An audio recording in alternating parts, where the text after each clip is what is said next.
The debriefing room is cold. It is always cold. The polished black table reflects the grim face of Admiral Thorne.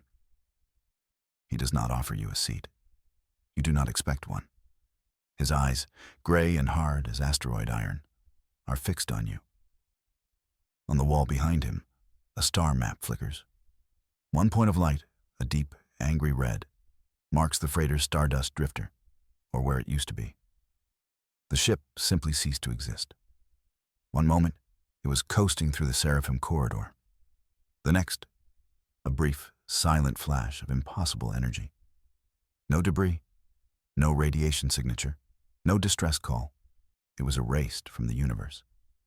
Just like the 7 ships before it, an unseen enemy lands an impossible shot. A ghost killer haunts the star lanes. The media calls it the Phantom. Fleet Command calls it a crisis. Thorne calls it the Marksman. He thinks it's a sniper, one with a rifle that fires from nowhere. He is wrong, but you let him have his theory. It helps him sleep. Nothing helps the families of the 9,000 souls lost.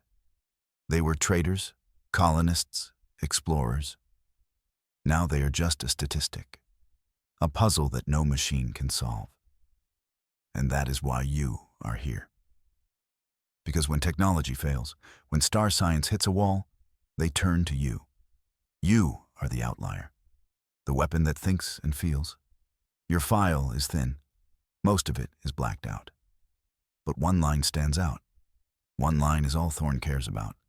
You are humanity's only answer. The Admiral gestures to the red light on the map. It pulses like a dying heart. You watch it without expression. You have seen this show before. The hushed tones, the desperate eyes, the impossible mission. They call you from the shadows when a new monster appears. They give you a target you cannot see, a location that does not exist, a mission to hunt a ghost. This is the job. This is the only job you have ever known. Thorne's voice is a low, gravelly sound. He explains the situation you already know. 8 ships gone in 10 months. Each kill is clean. Each one is perfect. The attacks are instantaneous. They come without warning. They leave without a trace. The Marksman, he says, is a perfect killer. Invisible, untraceable, infallible. Your mission is simple. Find it. Stop it. You are to be deployed alone, deep in the empty spaces where the kills have happened. You will have a single stealth pod, one rifle, and your instincts. The Admiral pauses, letting the weight of the orders settle in the cold room. He thinks it sounds like a suicide run. He might be right. But you are not just any soldier. You hunt things that hide in the cracks of reality. This is not a hunt for a person or a ship. You are hunting a shadow on the wall of the universe. Your gaze drifts from the map to your own reflection. You see it staring back from the polished table, a calm face in a storm of cosmic fear. Everyone else is looking for a weapon. They are searching for a ship. You know better. You are looking for a pattern, an intent, a mind. Your crosshair is not aimed at a thing, but at the thought behind the trigger.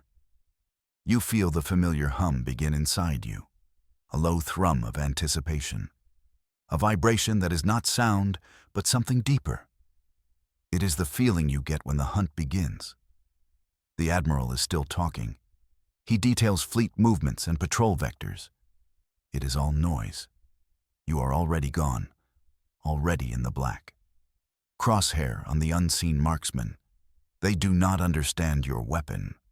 The admirals and the experts. They think it is your rifle, a custom-built pulse cannon, or your ship, a sliver of shadow that ghosts through sensor nets. They are wrong. Your greatest weapon has no trigger. It cannot be reverse engineered. It lives behind your eyes. Your weapon is not a rifle, but your mind. You possess an instinct that outpaces any machine, a deep, primal intuition, a sense for the shape of things unseen. Where a computer sees random data points, you see a predator's path. Where a strategist sees chaos, you see the logic of a killer. It is a talent born in the strange quiet of deep space, honed over dozens of impossible assignments. You can feel the universe in a way others cannot. You sense the ripples left by passing thoughts, the subtle pressures of a hidden will. It is not magic, it is focus. An awareness so complete it borders on precognition. You learn to listen to the silence between the stars, and sometimes it whispers back. Your superiors tried to quantify it. They ran simulations. They strapped you into brain scanners. They called it asymmetrical cognitive processing, a fancy term for a gut feeling. They gave up after you correctly predicted the failure point of their unbreakable test engine. You told them it would fail with a joke. They didn't find it funny when the core assembly cracked. You did. To catch a phantom, you cannot think like a soldier. You must think like a ghost. You must feel the currents of the void. You must become a part of the emptiness. The marksman is not just hiding in the dark. It is the dark. And so you must be too. This instinct is what lets you step into that same darkness. And wait. The mission plan is finalized. It is bold. It is desperate. And it centers entirely on you. The strategists have concluded they cannot find the marksman. It is too elusive, too alien.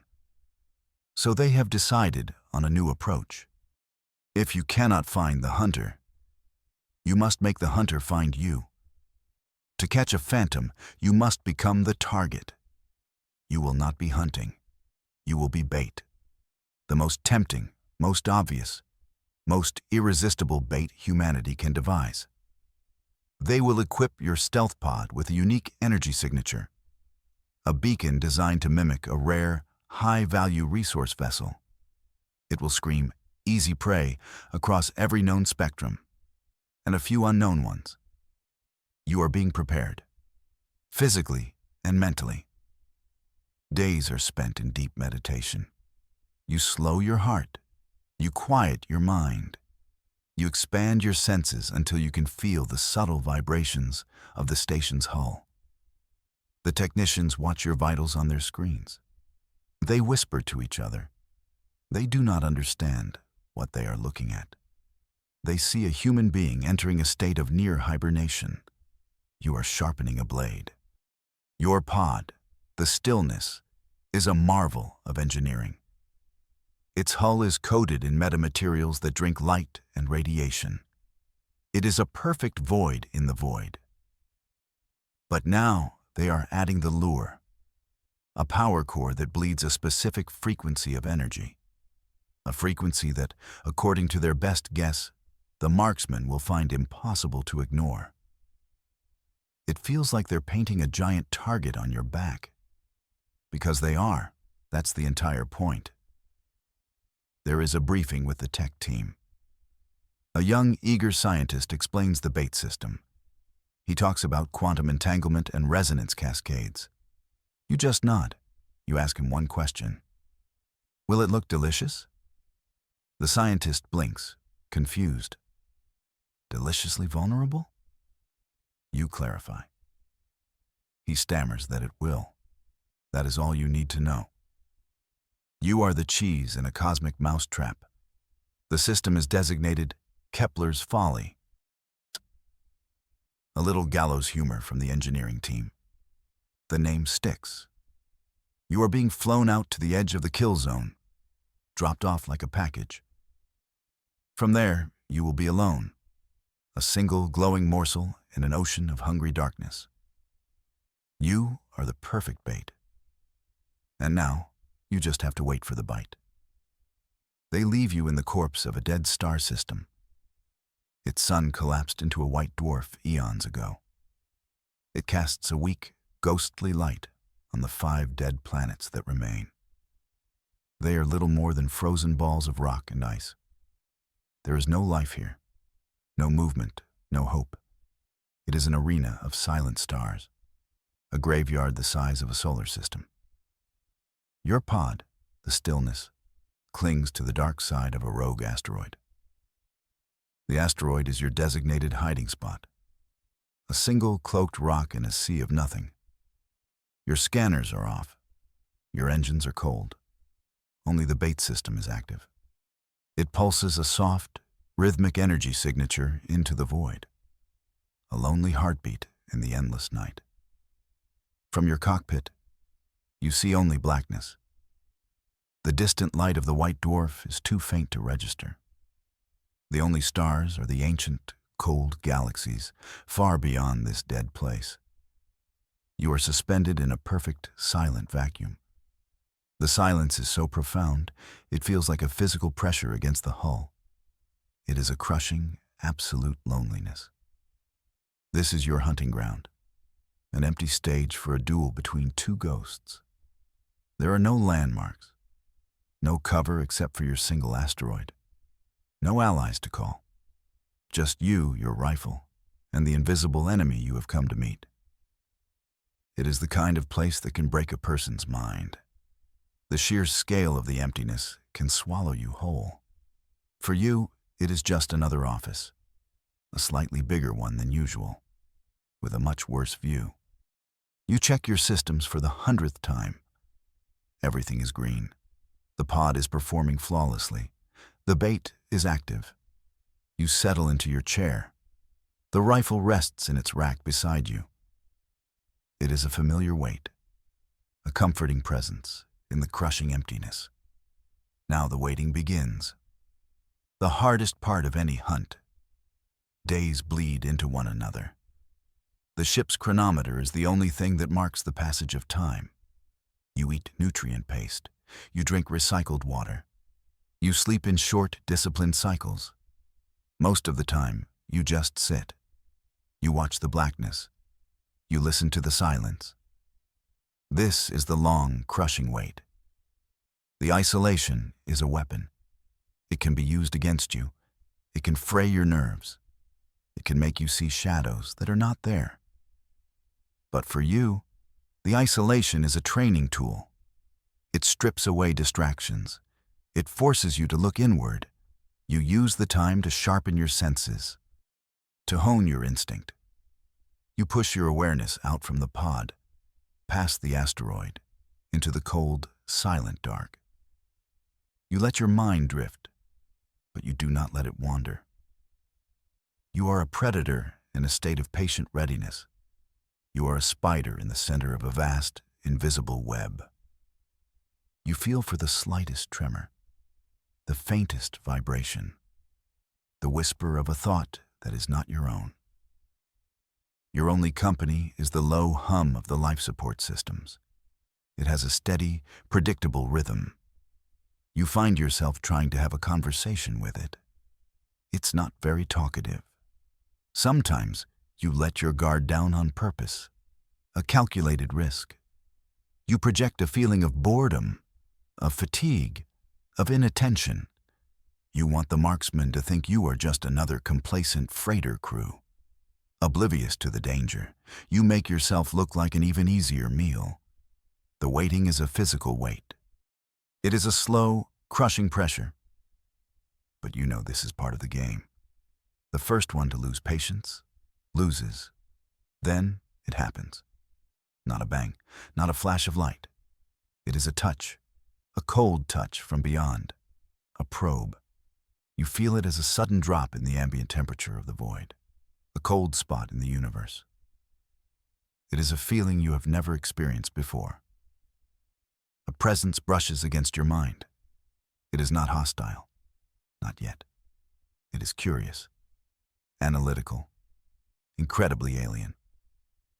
The feeling is like 1,000 tiny needles of ice skating across your consciousness. It is testing your mental shields. It is reading the energy signature of your pod. It is tasting the bait. You remain perfectly still. You do not react. You slow your heart rate until it is barely a flutter.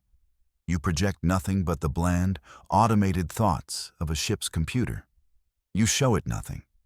You give it nothing. The presence lingers. It inspects you from an angle you cannot comprehend. It feels like it is looking at you from inside out. It is a cold, calculating intelligence, utterly devoid of emotion. It feels ancient, vast. You get a sense of a mind that thinks on a scale you can barely imagine. This is not some pirate with a big gun. This is something else entirely. The touch lasts for 37 seconds. You count every single one. Each second stretches into an eternity. You feel the immense pressure of its focus, the sheer weight of its intellect. Then, as suddenly as it arrived, it is gone. The cold spot vanishes. The universe returns to its normal, indifferent temperature. You let out a breath you did not realize you were holding. Your hands are shaking. The game has begun. You sit in the ringing silence that follows. The cold touch has faded, but the memory of it burns in your mind. You have made contact. The marksman knows you are here. It has taken the first look, the first taste of the bait. Now it will decide, to strike or to retreat. You know which one it will be. Predators do not retreat. Your comms unit crackles to life. A pre-recorded message from Admiral Thorne. It is a fail-safe. If the pod systems detect a certain type of energy signature, your ride home is instructed to retreat. The message plays. Son, we have a positive read. The Vanguard is pulling back. You are on your own. Make us proud. The static hiss that follows is the sound of your last link to humanity being severed. The marksman is clever. It did not just probe you. It probed the entire system. It found your extraction ship, the Vanguard, waiting at the edge of the system, and it destroyed it. Not with a silent, erasing weapon, but with a conventional kinetic strike. A message. The attack was loud and messy. A clear signal. There is no running. There is no escape. The game is now set. The marksman destroyed your only way home. It has trapped you here. It has isolated you completely. This is no longer just a mission. It is a duel to the death. The invisible enemy has drawn a line in the void. You are on one side, it is on the other. There is no retreat from this duel. You feel a strange sense of calm settle over you. The uncertainty is gone. The objective is clear. It's you or them. The simplicity is comforting, almost funny in a dark way. Who needs an extraction ship when you plan on winning? The destruction of the Vanguard was not just a message. It was a mistake. The marksman's first mistake. The silent weapon leaves no evidence. The kinetic strike did. It was sloppy, arrogant, and it left a faint clue behind. An echo in space-time. You activate your pod's most sensitive instruments, not the scanners that look for ships, the ones that look for wrinkles in reality. You focus all of your pod's power on the location of the Vanguard's demise. You filter out the noise of the explosion, the radiation, the expanding cloud of metal fragments. You are looking for something much more subtle, a whisper left behind by the projectile, and you find it. A faint, decaying trail of distorted gravity. A scar. The projectile that hit the Vanguard was not fired from anywhere in this star system. The trajectory is impossible. It did not travel through space. It traveled around it. It punched into reality at its target. Fired from a place that is not a place. The echo is faint, but it is enough. You begin to understand its impossible weapon. The implications are staggering. You are not facing an enemy in a cloaked ship. You are facing an enemy that can manipulate the very fabric of the universe. An enemy that can fold space. An enemy that can fire a weapon from one point in the cosmos to another. Instantly. The ghost is not just invisible. It exists on a plane you can barely comprehend. the perfect sniper. You spend the next cycle analyzing the space-time echo. The faint trail gives you a bearing. Not in three-dimensional space, it is a bearing in a higher dimension. A direction you cannot point to, a direction you cannot see. But you can calculate it. You can feel it. Your instinct screams at you. The marksman is not in the dark with you. It is watching you from outside the room. The truth settles in. A cold, hard certainty. You finally understand the enemy's true nature. It is not just in another location. It is in another state of being. It is firing from a higher place. You are a drawing on a piece of paper. The marksman is the artist holding the pencil. It can touch any point on the paper at will, without moving across the page. It exists in a dimension above your own. That is how it achieves its impossible shots. It is not aiming through space. It is reaching through it. The energy signature of its silent weapon is not an explosion. It is the friction of reality being punctured, a hole being poked through your universe from an adjacent one. This changes everything, all of your training, all of your experience. It was all based on fighting enemies that play by the same rules of physics. This enemy does not. It is cheating, using a rulebook you never even knew existed. A grim smile touches your lips. You always did like a challenge. But this is more than a challenge. It feels like an execution. The realization is a physical blow. You are the sniper who cannot shoot back. Your rifle is a marvel of human engineering. It can punch a hole through a meter of battleship armor from 1,000 kilometers away. But it is useless. Utterly, completely useless. Its bullets travel through 3 dimensions. The marksman is in a 4th or a 5th. It doesn't really matter which. Your rifle cannot reach the marksman's domain. A direct attack is completely impossible. You could fire in every direction at once. You would never hit it. It is like trying to shoot a thought. You are facing an enemy that is, for all practical purposes, a god. An invisible, omniscient god with a sniper rifle. And you are its only target. Despair is a luxury you cannot afford. You push it away. Panic is a trap. You sidestep it. You are facing an impossible problem. An enemy you cannot see, cannot find, and cannot shoot. The situation is hopeless. That is what the logical part of your brain says. But your instinct says something else. It says the enemy made a mistake. It showed you the trick.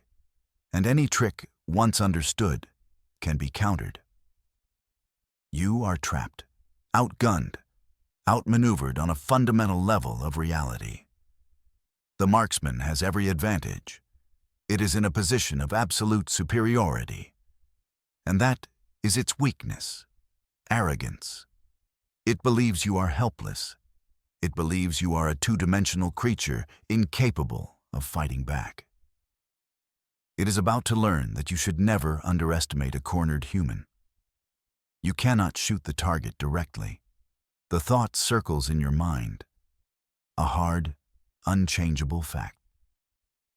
So, you stop trying to solve that problem. You start looking for a different one. If you cannot shoot the marksman, you must trick the marksman into shooting itself. The idea is insane, absurd, and it is the only path forward. The ingenuity of a trapped mind begins to work. The plan forms piece by piece, a desperate, brilliant act of cosmic judo. You cannot attack its dimension, but it can attack yours. Its weapon has to enter your reality to kill you. That is the point of interaction, the seam, the place where you can apply leverage. You need to turn its own strength against it. You need a mirror. Not a mirror of light, but a mirror for space-time. Something that can take the force of its impossible weapon and reflect it. Reflect it back along the path it came. There is only one thing in the universe with enough gravity to bend reality so profoundly. A black hole. Conveniently, this dead star system has one. The remnant of a binary companion to the white dwarf. It is small, dormant, but it is there. The plan is to use your pod's lure system, and not to mimic a resource vessel, but to project a perfect high-fidelity image of yourself. A false you, a ghost of a ghost. You will place this bait at a very specific point, a point where the black hole's gravity will act as a perfect lens, a cosmic mirror. You will bait the hook at reality's edge. You begin the delicate work. You push your stealth pod away from the asteroid. You move with agonizing slowness towards the black hole. Its presence is a deep, silent hum in the fabric of space, a bottomless well of nothing. You can feel its immense gravity pulling at you, tugging at the very atoms of your ship. You position the stillness behind a small, orbiting moonlet, safe from the black hole's direct tidal forces. From here, you have a clear line of sight to the target zone. The point of reflection. You use the ship's projection system. It was designed for psychological operations, for creating phantom fleets to deceive an enemy. Today, it will create a phantom you. You project the false image of your pod into the empty space, right at the maw of the black hole, at the precise point where space-time curves most sharply. The bait is placed. The trap is set. The ghost image of the stillness hangs there. It pulses with the same delicious energy signature as before. It looks real. It feels real. You even add a flicker to its engines, a sign of a nervous pilot. You hope the Marksman appreciates the little details. Now, you wait. This is a different kind of waiting. It is not the long, crushing wait of before. This is the tense, electric silence before the trap is sprung. You have made your move. You have turned the chessboard around. You are no longer the bait. You are the angler, and you are waiting for a god to bite. You feel the cold touch again, sharper this time, angrier. It sweeps over the system. It dismisses your real pod hidden behind the moonlet. It sees only the bait, the obvious, tempting, foolishly positioned target. The arrogance of the Marksman is its undoing. It sees what it expects to see, a helpless target, making a desperate run for it. The presence focuses on the ghost image. You feel the immense pressure of its attention.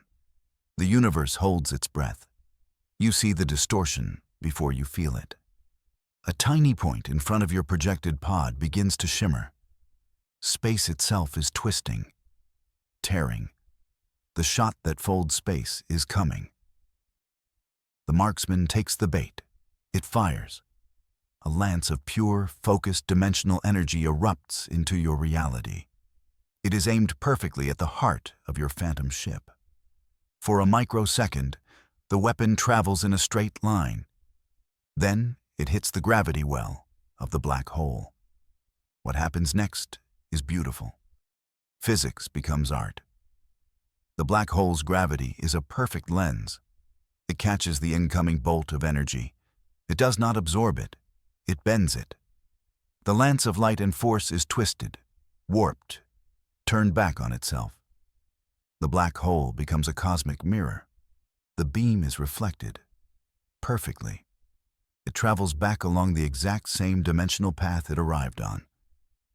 You watch from your hiding place, a silent witness to an impossible event.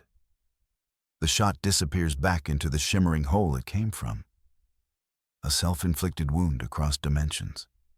You turned a black hole into the barrel of a gun, and you made your enemy pull the trigger. The universe is quiet again. The cold presence is gone. Not just faded. It has been erased, snuffed out. A deep, profound silence settles over the dead star system. The silence after the storm. It is a true silence this time. An empty silence. You are completely, utterly alone. And you have won. You sit in your cockpit for a long time. The adrenaline slowly fades. It leaves you feeling hollowed out, tired. You look at the black hole, the silent, spinning monster that you turned into an ally. You look at your rifle, the useless, beautiful piece of engineering that you never fired. You open a communications channel, a wide-band distress frequency. It will take days for the signal to reach the nearest human outpost, but they will hear it. You clear your throat. Your voice is hoarse. This is Specialist. Designation Cipher. Mission accomplished. The phantom threat is neutralized. There is a pause. The dispatcher on the other end will be expecting a report, an explanation, details of the battle. You give them the only truth that matters. I am reporting a single kill. You close the channel. The silence returns. You have just reported a kill against an unseen god. And now, you just have to wait for someone to come and pick you up. Hopefully, they remember where they left you.